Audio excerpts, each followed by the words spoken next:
બનાસકાંઠા જિલ્લામાં આનંદનો માહોલ જોવા મળ્યો છે, કારણ કે બનાસકાંઠાના વતની અને લાંબા સમયથી ભાજપના કાર્યરત રહેલા જગદીશભાઈ વિશ્વકર્માને ગુજરાત ભાજપના નવા પ્રદેશ અધ્યક્ષ તરીકે નિયુક્ત કરવામાં આવ્યા છે. તેમની નિમણૂક બાદ સમગ્ર જિલ્લામાં ખુશીનો માહોલ છવાઈ ગયો છે. બનાસકાંઠાના ડીસા શહેરમાં ભાજપ કાર્યકર્તાઓમાં ખુશીનું મોજું ફેલાયું છે.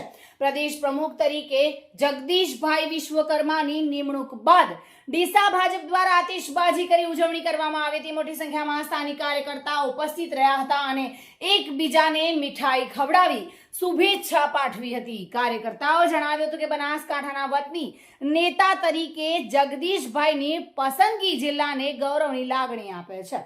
આ પ્રસંગે જિલ્લા અને શહેર ભાજપના આગેવાનો, યુવા મોરચા તથા મહિલા મોરચાના સભ્યો પણ ઉપસ્થિત રહ્યા હતા.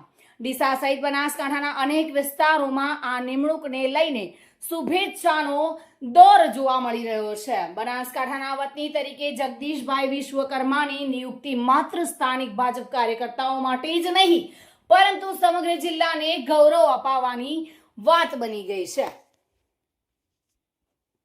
Bureau report, today Gujarati news.